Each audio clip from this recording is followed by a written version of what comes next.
Good evening. Thank you for being here. My name is Nancy Najelski. I'm a member of the Environment Committee that is chaired by Bill Roach. Tonight, the committee is sponsoring a panel who will obviously discuss Seattle's new tree ordinance. Tree canopies cool the earth, and so trees are very important for mitigating climate change. The panel is going to be presenting some information, but a good chunk of this time is going to be about questions that you have for the panel. So I want to begin by introducing them. I'm going to start right here. This is Iskra Johnson. She's with Tree Action Seattle and a full-time artist and writer. She blogs about art, culture, and architecture. Next to her is Sandy Shetler. She's with Tree Action Seattle and with The Last 6,000, a campaign to document and preserve Seattle's majestic trees. She's a medical social worker who appreciates the interdependency of people and a healthy urban forest. And fun fact, she used to be the director of social work here at Horizon House in the 1990s. Yay! She's come home again. She says she loves it, and she says this is the best technology she's ever seen in terms of place she's presented. I think she's probably biased, but that's okay. And next to her is David Mooring, who served as a commissioner with the Seattle Urban Forestry Commission. He's an architect and capital planner with the University of Washington, Bothell. And then next to him is Lois Martin, who is an early childhood educator who advocates daily for a sustainable future for students. So please join me in welcoming our panel.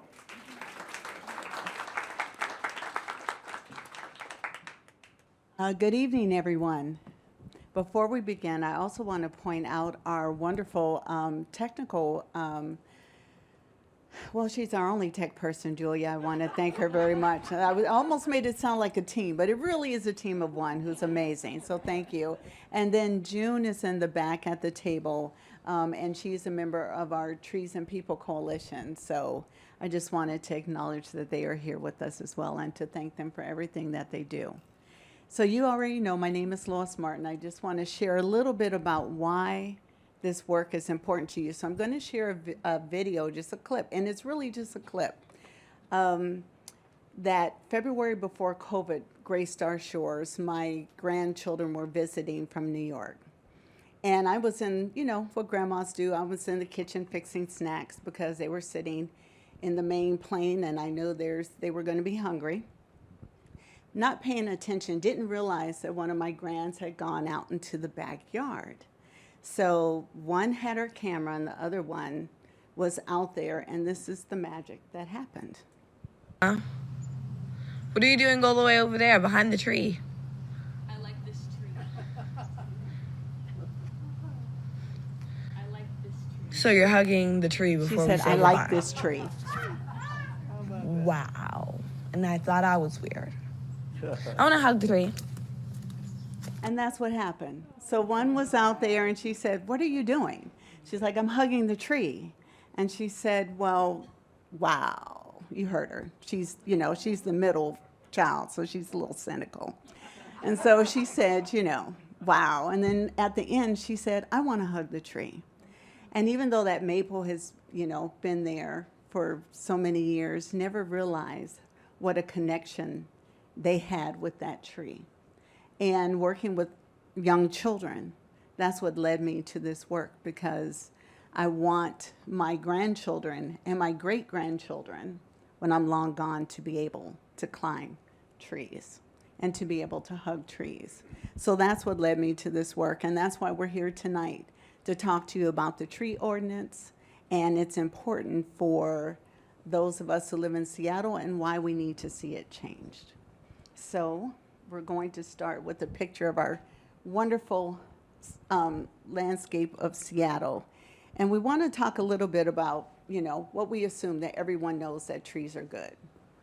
And that we have that right there because that's a question mark for some people. For those who don't know, trees are great for carbon removal, heat mitigation. I know when we had that summer where it was 110 degrees, I was very thankful to be able to find shade. human health. You know, it fights against floods and landslide mitigation, habitat. I don't know about you, but I love seeing my birds. And even though they drive my son crazy when they come back during the spring, it always lets me know that there's always hope. And quite frankly, just to be able to hear birds, right? You know you're still here. And then our community, and all that is so important. But even though we also know that mature trees are even better, and they provide 2.5 times more CO2 sequestration. I'm having a hard time talking today. Greater cooling and filtration. They're critical to our urban wildlife, and they also are the big sister to new saplings. I have a black walnut that at the time I didn't know what it was. I think a squirrel or something dropped it. I'm like, oh, what is this? I'm going to see how big this is going to grow. And it's now about 60 feet tall, some 20 some years later. But you know, it just, and there are black walnuts in the park that's close to where I live. So that is where they came from. So it's so important for us to ensure that these trees are planted and are successful. So now I'm going to turn it over to my colleague, Sandy.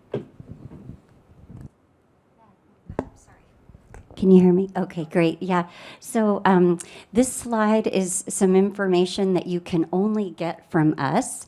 This is a profile of the removals in Seattle. We happened to just pick the month of July.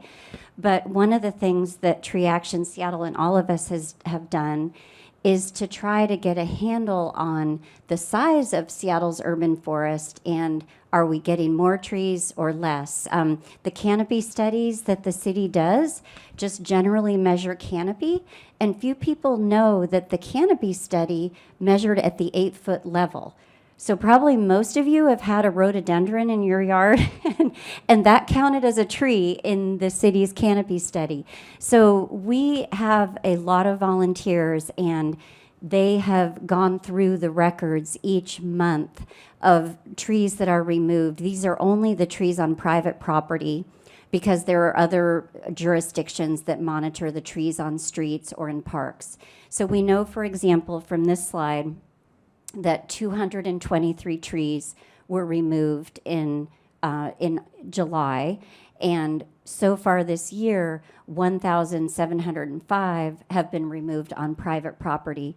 We also know that about 500 to 800 street trees are removed every year, and then of course trees in parks and other places. So, and then finally, we know there are a lot of illegal removals. So our estimates run around 4,000 mature trees per year because we only count trees that are 6 inches in diameter, trunk, or thicker. So those are pretty mature trees. So this is just the scope of the problem.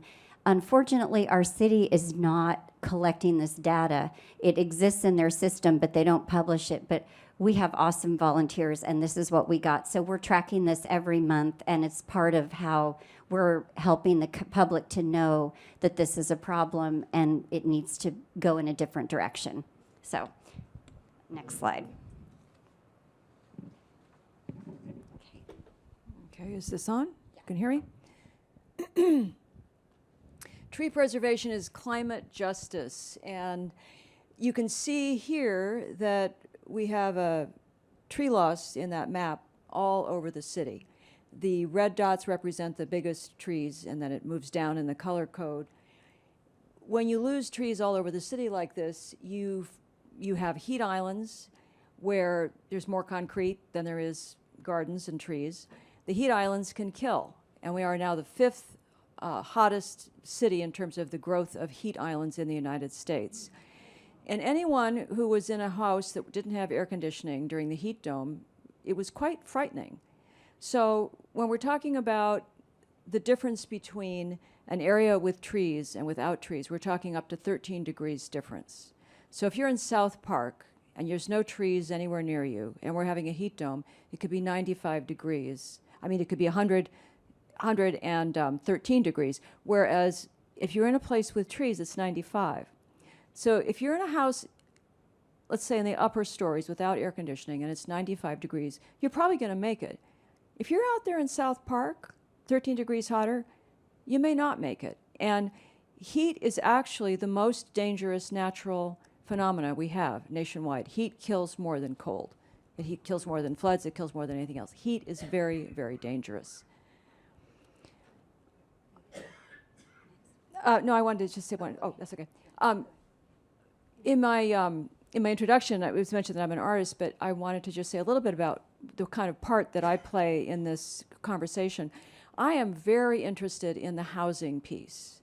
And how did we get to a state where the city is being told it's in a state of emergency? The most important thing is to build housing all the time, and trees are the least important thing. How did we get there, right? So a lot of it has to do with how language is being used by a consortium of developers and very well-meaning environmentalists. And one of the things they say is, don't worry about the trees that are disappearing. We have parks, okay? You go to the park and you'll be comfortable. Tell that to someone in an urban apartment at 10 o'clock at night. Go to the park and get comfortable. This is not a doable thing. And I think it's important when we talk about this, not to talk abstractly, but to think about landscapes you've really seen and experienced. So I grew up in Seattle. I was very fortunate to grow up in Madrona. And then I lived for 8 years in an apartment at 18th and Republican. It was a corner apartment, and we had 3 enormous, probably 150-year-old sycamores on the west side. So I never needed air conditioning. It was always temperate in the summer. So that's the kind of thing that we lose when we deforest the city, let the street trees dwindle. The other thing, and Sandy will go into more detail about this, one of the ways that they are saying it's okay to get rid of trees in development is they say, we'll plant new street trees. What they don't tell you is how much money and time and water it takes to keep a street tree alive. So what you end up with, sticks all over the city. And if you keep an eye on that stick, you'll see that it probably is dead within 8 months to a year. So those sticks are not going to have the effect of those sycamores outside my window. Okay, next slide. Yeah, so this illustrates it in graphic color. I mean, that's what heat islands really look like. Yeah, and that's King County's own sources. Yeah, go forward. Yeah. So back to the language that really interests me. How did we get to this place where we're so manically deforesting our city? The people pushing density tell us we need more housing to get affordable housing. But if you look at the densest cities in the world, they are the least affordable cities. We've got Tokyo, New York, London. Try to buy a garage there. You won't. You won't be able to buy a garage there. So it's not really true that you can draw a direct line between increasing density and getting affordability. And it's a huge part of the rhetoric that tells us we have to do this. We're also told that we have to do this for equity. But one of the things I love working with these tree organizations is we're redefining what does equity mean. Is it just about past redlining and fixing racial inequity, or is it also about class, income, and age? So when you look at the development patterns around the city, which is being driven by the developers, the most economical thing for them to build is a 6-plex or an 8-plex of townhouses. Those are 3 stories. Those are a lot of stairs. You can live comfortably in those until your hip, your knee, or your mind gives out. And then you're going to look at those stairs and you're going to fall right down them. You're not going to go up there. So basically, we're encouraging the developers to build a very, very narrow casting segment of housing for people who are able-bodied. You cannot live in a townhouse if you're in a wheelchair. They're probably between 20, 45, and they're probably not going to have kids. It's very hard when you have a townhouse. Honey, which floor did we keep the baby on? I don't know. Maybe she's in the basement. And then try to get a babysitter, right, who's not young and able to run up and down the stairs. Try to get a great-grandmother or a grandmother to come over. It's going to be very challenging. So one of the things that I like about this whole movement for tree equity is that it's not just about trees and climate. It's about the synergy of how we have trees and housing, so we get both trees and housing, and we have a healthy city. I think I'm going to walk around because I'm craning my neck. So I'm going to just be with you guys in the audience here. Okay. So this next section, we want to talk about where we're going with our urban forest. And we know that we're going in the wrong direction. We talked about the number of trees that are being lost monthly and yearly. And even Seattle's canopy study showed a decline in canopy. One thing that we know is that the city's own canopy study showed us, they did a profile of trees on lots under development, and they found that if a tree is on a lot that is going to be developed, it's 20 times more likely to be cut down. What David will talk about this in a little bit, but it is entirely possible to build housing and keep our trees, and so it's an unnecessary loss, but that is indeed what's happening. So there's really two reasons that we are going in this direction. The first one is what we opened with, which is the tree ordinance. I'll go into that a little bit in the next slide. The second one is regardless of what ordinance we have at least, more than half of our urban forest is in the hands of the building department. So Seattle, if you do a pie, 47% of our trees grow on private property. So that is regulated by the building department. All the tree protection regulations are under SDCI, but they also have some influence on the street trees in anytime there's development. Those trees are also at risk and are frequently sacrificed for projects. So between street trees and private property residential, that's about 70% of all the trees Seattle has. So even though we love our parks and natural areas only provide 14% of our canopy. So we really, for our future, for having an urban forest, need to keep our trees in our residential areas and on our private property. And the fact that our building department is managing it and they're incentivized to not take good stewardship, which I'll get into, is really a big part of the problem, regardless of what tree ordinance we have. So first I'll talk a little bit about the tree ordinance. It was just passed in May. Did anyone here follow this? Because it didn't make front page. You did? Oh, because this is the environmental group. Yes, you guys are awesome. Okay, so we followed it very closely, and we were quite concerned because the ordinance, it was crafted essentially between January or February of 2023, and then it was passed by the council in May. During that time, the process looked really concerning to us. We saw that the developer lobby, the master builders, was having a lot of meetings with the building department staff and the council and the mayor. And we also saw that the Urban Forestry Commission, which David has been a commissioner on, they were not consulted. They got 2 presentations, but no input.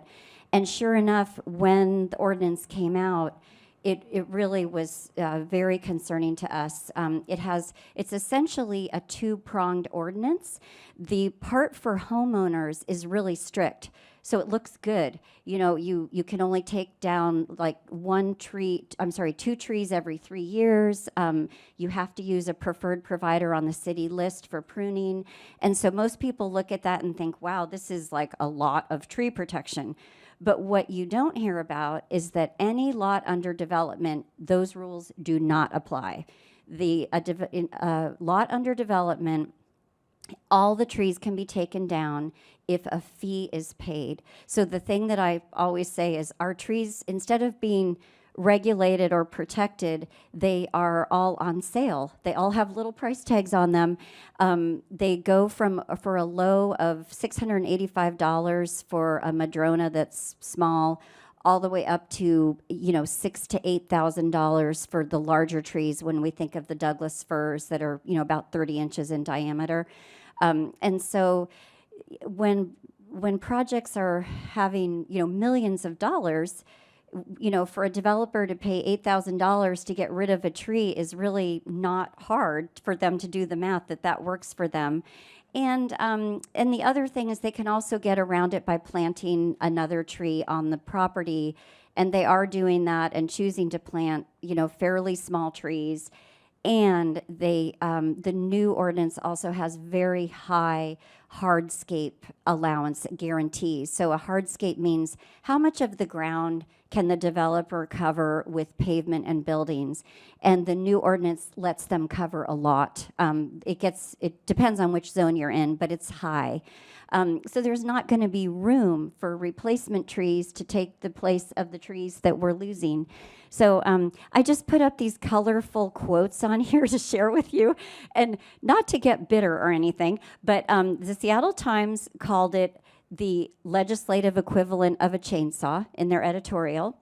The Urban Forestry Commission, when they saw the draft that was being voted on, they said this process was flawed and violates Seattle Municipal Code. That came from our own Urban Forestry Commission. Alex Peterson, one of the council members, the only one who voted against the ordinance, said he called it a profit protection bill instead of a tree protection bill.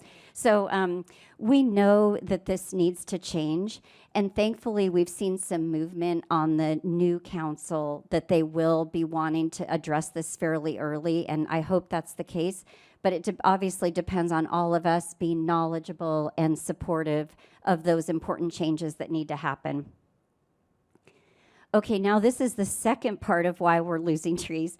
No matter what law we have in place, if the person who's enforcing it is incentivized to break it, you almost can't write a law that's strong enough to go against that. And so when we have all of our tree protection in private property and some of the street trees, as I mentioned, in the hands of the building department, you have to look at, okay, where's the money? The building department is funded 100%. Someone here knows. Thank you, ma'am. Yeah, it's like, this is probably, I hope this isn't all familiar to you. The building department is funded by permit fees. So a tree standing up pays nothing, but if it gets cut down and the builder can spread out more, they get more money. And the big thing with builders is the time. It takes a little more time to plan around a tree. If they do it efficiently, they could do it at the beginning and it does not hold up the process. But since right now it comes at the end and it's a very disorganized process, it's causing a lot of, it's basically causing all trees to be removed. So Julia, thank you. My daughter, by the way, she was here at Horizon House because I was pregnant with her. This is her first time. This is her first time back since being a fetus. So yeah, exactly. And that's why I had to leave. Otherwise, I'd probably still be in social services. Anyway, oh yeah, that would be great. So a group of volunteers that I'm with, about 2 years ago, we started hearing from people in the community like, yeah, there's a lot of illegal tree removals. I'm not hearing back. I called the building department to complain and I didn't hear back.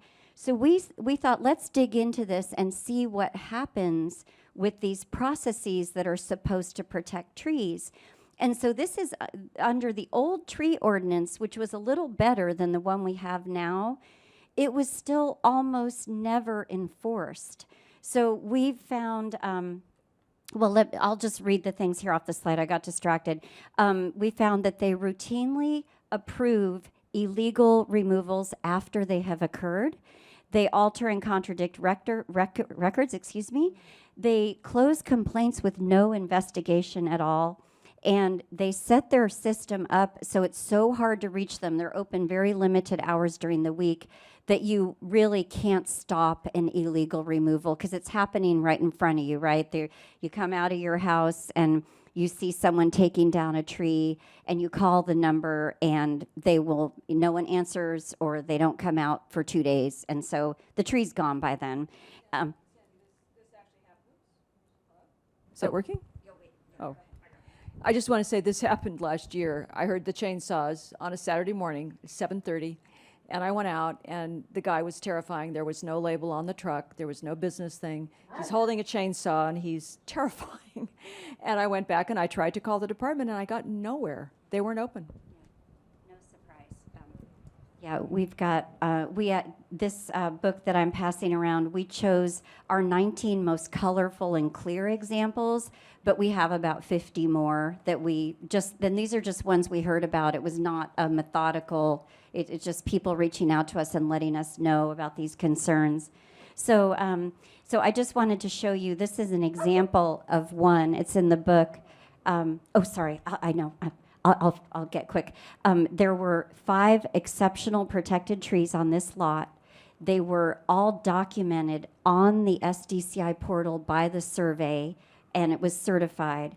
When they were cut down, except for one, they changed the record. They said, oh, there's not 5, there's only 3, and they were small. So we have about 18 other examples similar to that. And then, did anyone hear about Luma, the tree that was set? Okay, great. Okay, so we were there when that began. We didn't personally sit in Luma, but it started because of this. If you see this drawing here, Luma is this tree right here, and she was supposed to be saved, and this was the pattern of the houses around her. Right before construction was to start, the developer said, oh no, the tree's too big for the lot. And instead of redrawing the lines, they just decided to cut down this tree. Fortunately, Luma was saved, not because she's a big, awesome tree that's huge and healthy and on the edge of the lot, but she was saved because she's a culturally modified tree, which you probably have heard means that the tribes that were here before we came, before settlement, had trained the tree to be a marker on a path. And so that marker caused Luma to be an archaeological site that was protected by state law. And that's how Luma was saved. But Luma's an exception. So here we go. This is David. Thank you. I'm, as you know, an architect and a planner by background. Do we have any planners or architects, engineers? Great, because we all know that you can do things when you think about how they can be done, or you can just kind of do it without doing a plan. Even like planning a trip, you got to plan the steps. And what we're really kind of seeing here in some of these examples, like the last Luma example, is that plans are not being met and plans are not being achieved. And there's a bigger level plan too in the city of Seattle, and that's the Seattle Comprehensive Plan.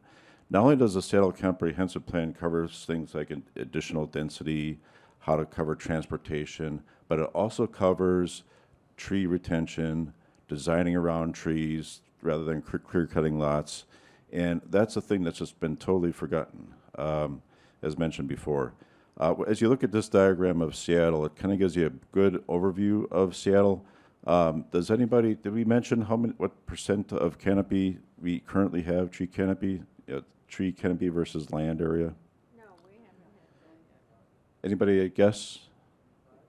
A little higher. Well, you have to count the small little 8-foot trees. Yeah. So you're probably right. It's probably closer to 25, but it's 28.1 as measured in 2021. That dropped 250 acres in 5 years, or roughly 50 acres a year, which is about, again, equivalent to that 4,000 trees a year. And does anybody know what our comprehensive plan goal is to achieve? 30%. Now, it doesn't sound like a lot, between 28% and 30%, but it really equates to about 1,000 acres. The amount of trees that we lost in 5 years is 255 acres. That's the size of Green Lake, if you can imagine the area of Green Lake. But we really need about 4 to 5 times the size of Green Lake to achieve that 30% canopy cover that's in our comprehensive plan since 2007. But the good thing is, if we plan it, we can achieve that goal and achieve density. Now, if we start at the small level here, this is a little napkin sketch that kind of shows a typical neighborhood residential site. I'm not sure how many of you are aware that in 2019, we allowed, in addition to a dwelling, we're now allowed to have 2 accessory dwelling units per lot, right? So this was an example. What we're seeing now is, and again, the idea was to try to reduce the cost of the homes. So what we were kind of seeing now is primary home on a lot, and those are being sold for about 1.5 million. They're about 3 stories and just under or just around 2,500 square foot in area. Then there's a 3-story attached unit, which has to be 1,000 square feet. Those are selling for about $800,000 each. And then there's a 2-story maximum detached unit, and those are also selling for about 700 to 800,000 per unit. Now the code has in it that if you're going to build a third one, it has to be affordable, or you can do a green building. Well, guess what people are doing? They're doing the green building. We're not getting. There's been a 2022 report on accessory dwelling units that a very small percentage are being built affordability, and that's the problem because 80% of Seattle's population is still not able to buy a home, even with the approach that was going to try to help us here. Now, the other problem with that is the repercussion to trees. As you can kind of see with the diagram on the left, what's happening is in order to qualify as an attached 3-story house, they have built a 1-story little connection. We've seen these connections in this diagram, that little piece right there. We've seen them underground as like a wine cellar.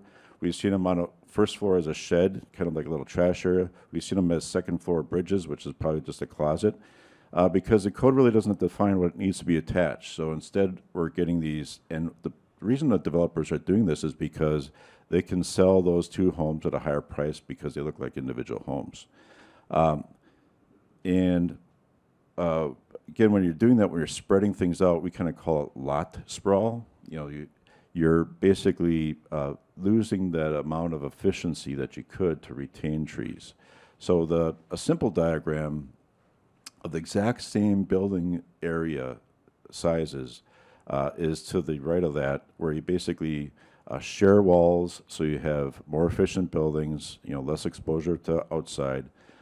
You push these buildings together, and you, instead of having just 1 tree retained or 1 tree added to be planted, here you can see in this diagram, you can gain the space to have enough ground area to have 5 trees. Now, if you can imagine this taking place on Seattle with 100,000 lots that are neighborhood residential. In fact, what City of Seattle has, as we kind of alluded to, has done in their study, if you have a private property that you're not developing, the tree loss canopy was about 2% on average. And that's, again, where the code is the most strict, where we don't need it. On developed property, the tree loss is closer to 40%. So, again, this example is one of those cases where you can see it. So we really need a code that's going to address the development issues. And there are some good architects in Seattle that have designed for both trees and canopies. This is an example in Bryant Heights by architect Ray Johnston. We have an interview with him, actually, and Lois is in that interview too. If you want to afterwards kind of Google the term canopies of green urban density, you'll see a 7-minute video that kind of reviews this, and the architect kind of talking about the site, working with the landscape architects. But this was like an institutional lot. There was a lot of trees. Some of you are probably familiar with it. And there was some, if it was just given to the meet the code type of approach, they would have basically clear cut everything, or if there was an exceptional tree that had to be protected, they would have probably demonstrated, hey, they can't reach your density by spreading out the buildings and removing trees. So you really need to have neighborhood involvement when you're seeing these properties, and a good architect and developer when you're looking at these properties. There are other communities that are doing really well. City of Boston and City of Portland, for example, they have thought about this process of, building permits are the reason why, the city needs cash, so they'll basically allow anything to happen. Well, these 2 cities, Boston and Portland, basically have an independent urban forestry department, so that it it basically will give trees a chance versus the current development process that we have. Atlanta, we thought we might be the Emerald City, a 28% canopy, and aiming for 30. Atlanta is aiming for 40% canopy. So there's a lot that we can do. In fact, the examples here, Portland has already adopted, as California has, the no single-family residence, or basically what we're calling it here in friendly terms is middle housing, so that you can have up to 4 or up to 6 homes on a lot.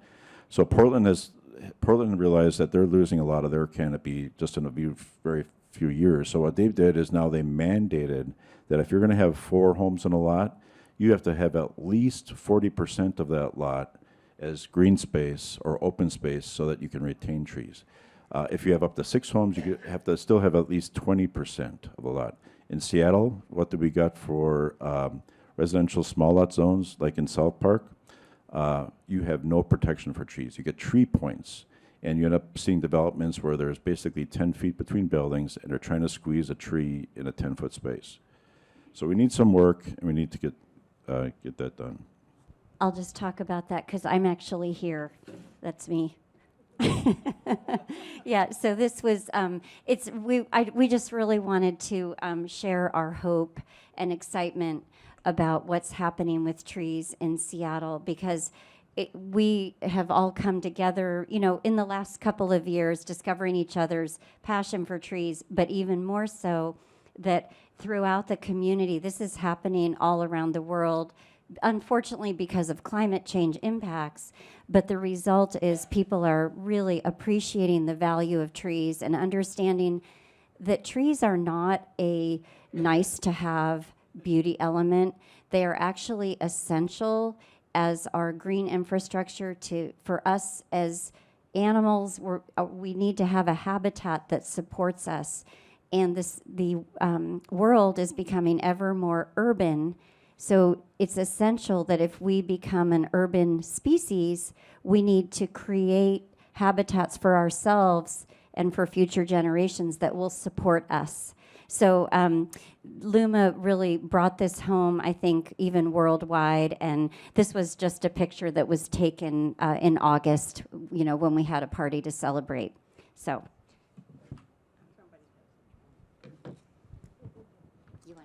Sure. So what can we do? How can we get involved? Well, I just want to cap on one thing that we did as a community. We realized that if we were trying to negotiate with the city of Seattle, we weren't going to get anywhere. And our main concern, again, was going back to the comprehensive plan, that we got to have a plan that achieves the 30% canopy. Now it's just 14 years away. That's 100,000 trees again, or 1,000 acres of trees. So we filed a legal action back in August 9th of this year, shortly after the petition was appealed. The legal action was basically not to the City of Seattle, but to the Growth Management Hearing Board, to the State of Washington Central Puget Sound region. What we're trying to have the state say is, hey, we have a comprehensive plan, but we just passed legislation that is not thinking about how they're going to reach the comprehensive plan goals. So with the evidence and documents and public records requests that we've done many of, we hope we're going to have a hearing coming up in the middle of February.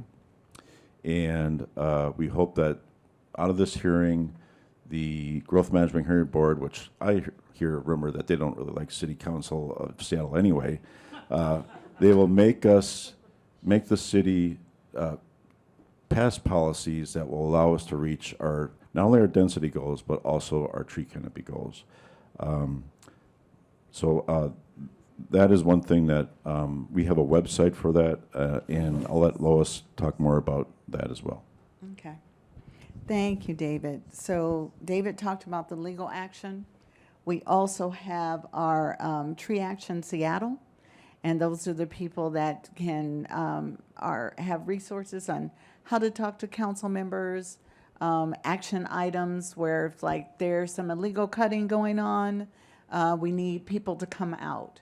And so they're, you know, I have to laugh because it reminds me so much of, you know, back in the day when people would gather and protest and lay down and make real change happen. You know, it's kind of nice to see that happening again. And don't let the henna fool you. There's some gray under here. I remember those days. So I just want to say that. And then the other piece is just simply telling the city that SDCI shouldn't get to regulate trees. You know, it needs to come from its own department that is not dependent on fees. It's, you know, it's kind of like having a rat running a cheese factory. You know who's going to eat the profits. You know, so that's one of the things that we really want people to do. In the back where June is, there is a sign-up sheet where you can just simply sign up and to say that you support, and you can go to the Seattle Needs Trees and read more information about the legal petition. For those of you who are really want to show off that you're tech savvy, there's a QR code back there you can scan with your phones, and that is some of the things that you can do to be involved. Oh, and donations toward the legal fee. There's envelopes back there for those who want to leave a check, but that's not why we're here. But we brought them because we're practical too. And so that is the end of our presentation. So now we want to open it up for questions from you.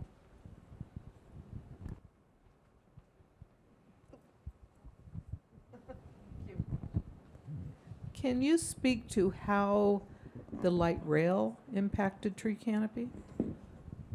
David.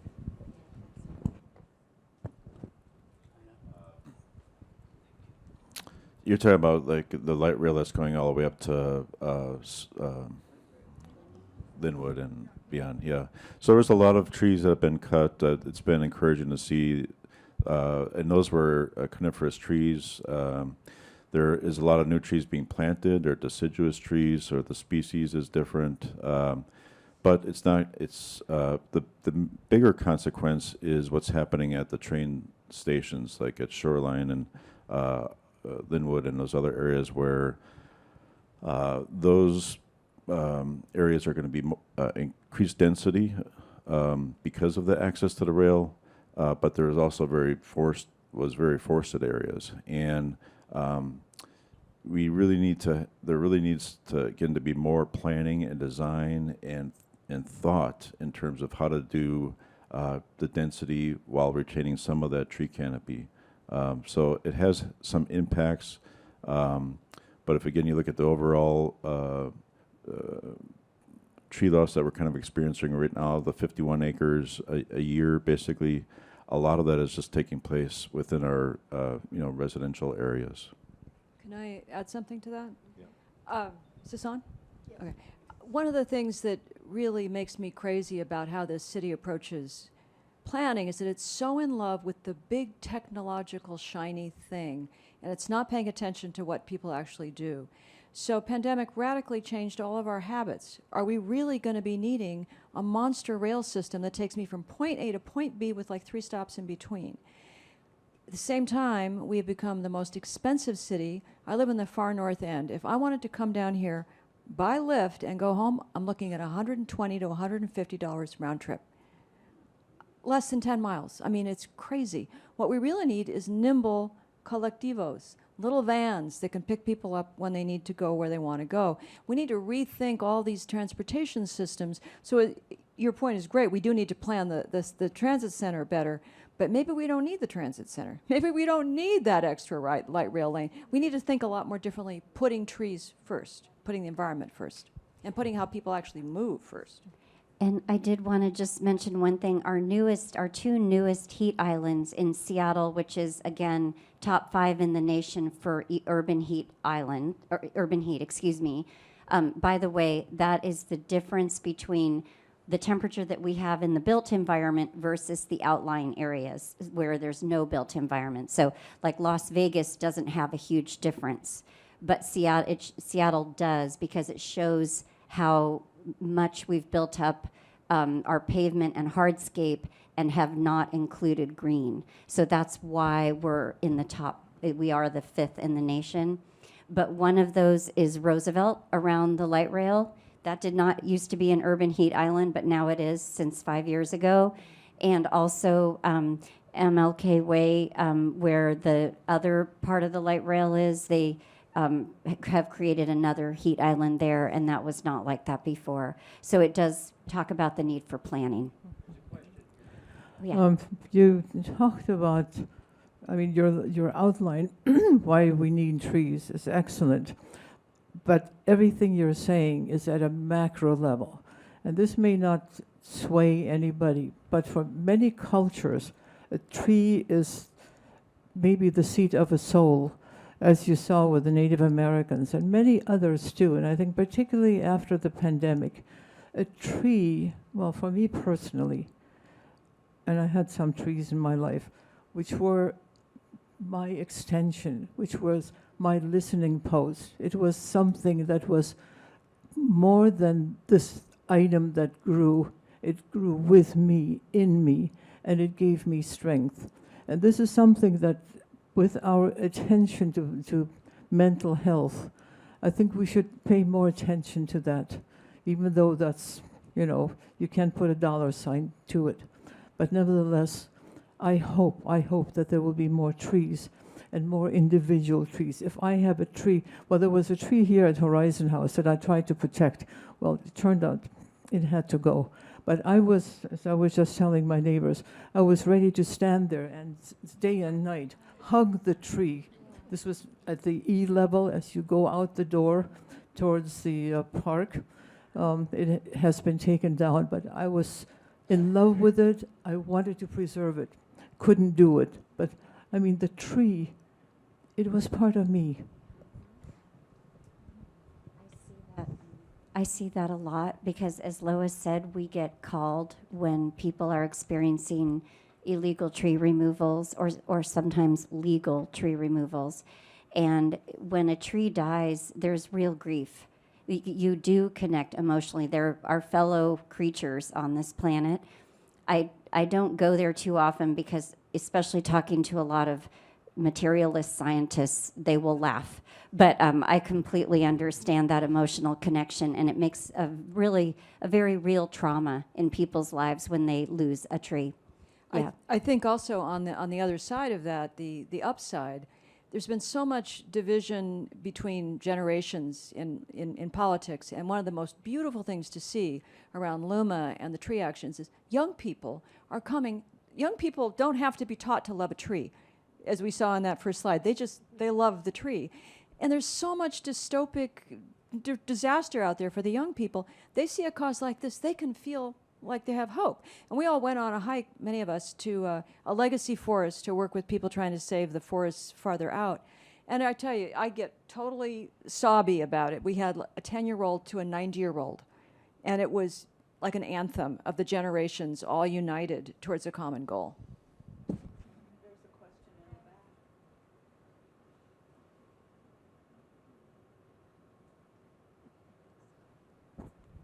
I never hear trees mentioned in political campaigns.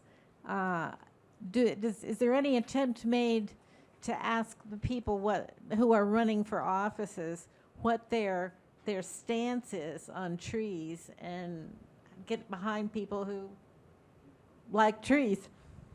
Yes, there has been with this last session. Well, their Tree Pack actually sends out a survey to candidates, and we were all had a chance to participate in writing those questions and helping them move to SurveyMonkey from a paper copy that people would fill out. And we did receive quite a few responses. And that also helped us to know who to support. So if I look at, I can speak for my district, and so I'm from District 3. So before I had Sawant. And you're in District 3. So I was very, very happy to have Joy Hollingsworth, whose grandmother actually happened to be one of my mother's best friends in education, Dorothy Hollingsworth. Yeah, so it's good. And we had long talks with Joy, Kathy Moore, and a few other folk who are very interested in changing things and supporting our tree canopy. So yes, there is a movement to ask candidates and signing up for Seattle Needs Trees, Tree Action Seattle. You'll see more of that information as we send out emails of who to support. Because we if nothing else we've learned in the last decade is we always knew it, but we know even more so how much our votes matter. Joy Hollingsworth is coming to speak here in January to the League of Women Voters and anyone that wants to come, so we'll have a chance to speak with her.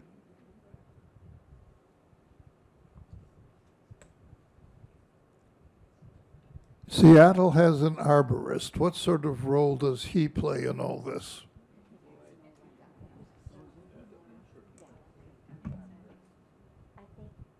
Oh, I think you're talking about Nolan Runquist. Is that who you're talking?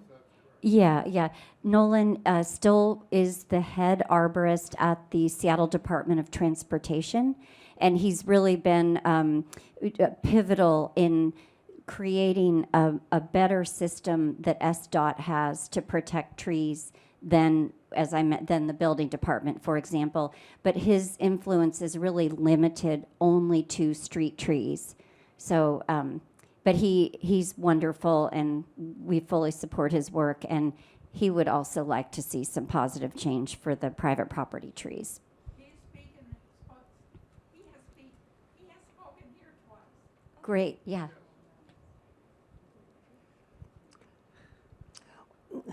I walk in Freeway Park a lot. I think another aspect of this is that they have to be maintained. I take bottles of water to put on trees that are dying in Freeway Park and along the edges of sidewalks. Yeah. So get closer to your mouth. Well, anyway, that's closer to your mouth. Closer to my well. Anyway, that's that particular. Yeah, she primarily said that trees need to be watered, right? And this is especially true for new park trees. Most of the loss, when you look at the percentage of the different areas, took place in parks in the last 5 years, and that's because they just didn't have a budget. Anyone want to guess what the 5-year budget is to plant and water a tree? This is from Seattle Parks. It's roughly $4,000 per tree.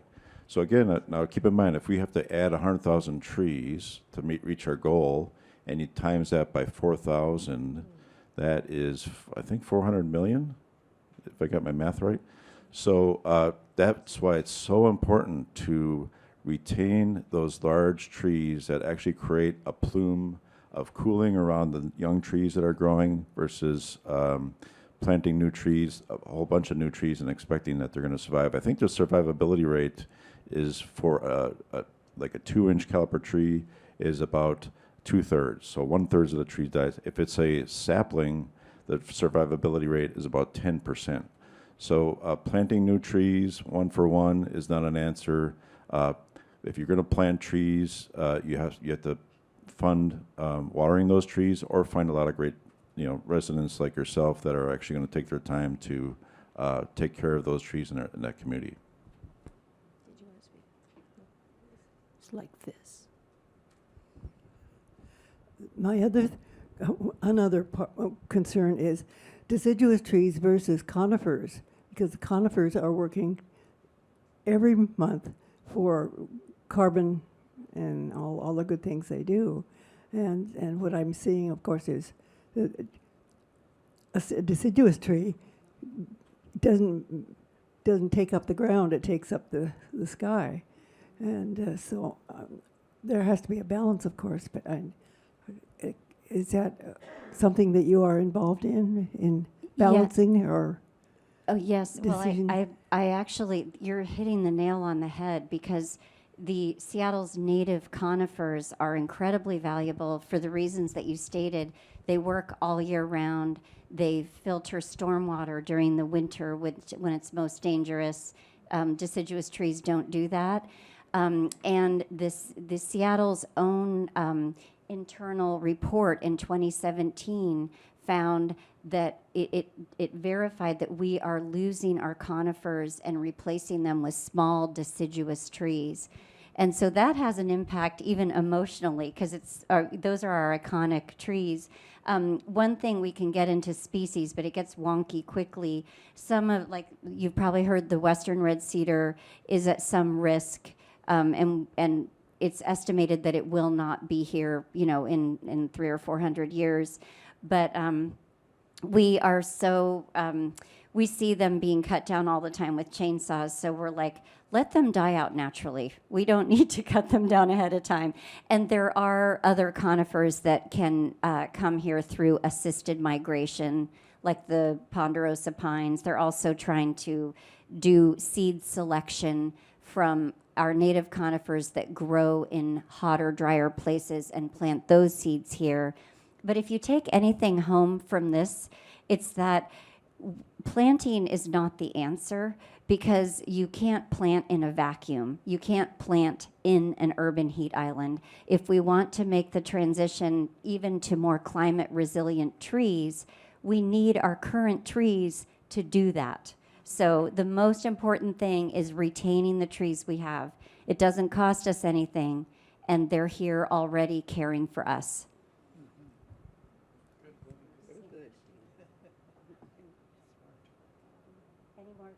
Any more questions? We wore you out. Yeah. I just noticed in one of your architectural designs that there was concrete.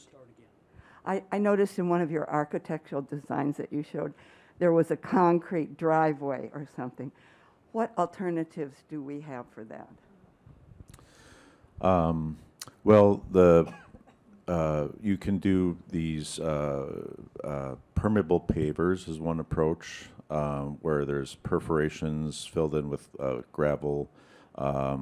There's also ways to build up and over tree roots so that the tree roots can survive by raising the pavers up. But I think what we're going to see more of is when we do the 4 to 5 to 6 homes per lot, is the idea of clustering parking, so that instead of having driveways to each of the 5 or 6 homes with a garage, that there might be a common parking area, either close to the alley or close to the front of the street. But there are materials that are often used to help make it more permeable surfaces rather than just blacktop or concrete. So I'm trying to save some trees on University and not getting much with it. I called our arborist and was referred over to the building people and what department was that, Bill? The planning department or whoever, that they said that they're in charge of the trees. And so then I spoke to them and they said, well, we'll talk to the arborist. And so I got a big runaround as I'm watching these trees not doing well, and they are on the sidewalk, so evidently I guess they're owned by Virginia Mason. And we watch Virginia Mason use a blower, so all the soil around it, you can imagine, is being blown off and eroding. So I agree with you, we've got to save the trees we have. I'm trying to do that, as this lovely lady is trying to do it too. But what can I do if I've called the city and I'm getting nowhere with this? Well, you just highlighted the very problem that we're here for, because if that were truly a street tree, there would be a street tree, even if it's privately maintained, is still, everything still has to go through SDOT, right? Trees on private property are completely unprotected. And you've just discovered another version of that. What we see is that they just come down. And they come down illegally, and and SDCI does nothing. Or worse yet, they cover it up. So it's really noble to try to save a tree, but going through SDCI is virtually hopeless. It is hopeless. I would recommend what I've done on my street is I've tried to make people care individually. So I live by a country music bar, and they play. There was a tree, and this actually was a street tree, but it was getting trampled. It wasn't getting watered. People were putting their cigarette butts by it, and so I actually went and talked to the owner, and it wasn't easy. But now that tree has a little thing around it, and it's getting watered, and I think your best approach is to make them care. So if it were me, I would go to the Virginia Masons Facilities Management and see if you can make some progress. In fact, I know the founder of Virginia Mason lived here a long time ago when I was here. So, but it has to be a personal, people have to care personally. We can't, regulations really don't work, and especially in Seattle, they don't work, because we have given that over to our building department. We need to get that back. But I don't know, even in the best of worlds. Oh, Julia has a question. It depends a lot on what you plant, because we bring eastern deciduous forest trees. Eastern deciduous forest is summer wet. We bring a lot of Japanese trees. Japan is summer wet. We have our native trees that tend to be adapted to summer dry, so it matters very much what kind of tree you plant with respect to how much water it's going to need and how much care it's going to need. Mm-hmm. Right. Well, I just wanted to make a quick, just to speak to what Sandy was saying, I wanted to make a quick plug to sign our online petition, because right now we're trying to say that trees shouldn't be regulated by SDCI. We need an independent department to regulate trees, and that's basically our best avenue for ending the destruction that we're seeing. So it takes just a second to go online and fill that out. You just put your name and your email, and then we have one more person supporting and saying, hey, this is not okay. We need to stop this. So, yeah. So there's really good research that looking at trees has benefits for people recovering from surgery. There's some excellent research. So I think arm yourself with good research like that. Go to Virginia Mason and say your patients recovering from surgery and procedures are going to get better faster if you take care of your trees. Mm-hmm. Yeah. And just so you know, to follow up on what Julia said, in the back there is information on that petition, so that you can, and then we are always happy to send that to Nancy too, to be able to circulate for those who aren't here for whatever reason, but definitely signing on so that we can have our own urban forestry department in the city to be able to handle things like that. It's what other cities have that department? Portland and Boston are two examples. Yep. I thought you said. In Washington, D.C. The question was, what other cities have that consolidated or central control of trees? And the examples are Boston, Portland, and Washington, D.C. I'm not sure if Atlanta might as well, but there are. No, actually, we were probably thinking the best would be held with the Office of Sustainability and Environment. It's their bailiwick anyway, right? And they're not tied into building permits, so we actually think that chief arborist should be part of that department. And the Urban Forestry Commission also made that recommendation. And I had one more efficiency recommendation too. Right now we have 9 different departments in Seattle that manage trees. So and honestly, this may seem incredible to you, the same tree can be pruned by SDOT and Seattle City Light at different times. So if you count the cost of running all these simultaneous arborist crews, why not just have them in one? It is different. Well, the arborists actually work in both. Parks arborists, SDOT arborists, and Seattle City Light arborists all work on all those. They all change out with each other. There's a special skill set for pruning around power lines, but I know a lot of these arborists, and they will do work for all 3 departments. They trade them out. So we could easily make this more efficient and not spend a lot of money doing this. Well, I'd like to thank this group for being here, but I first want to ask who's willing to go over to Virginia Mason with me. And maybe we'll show them this video of this program and change their mind, I hope. Thank you so much for coming.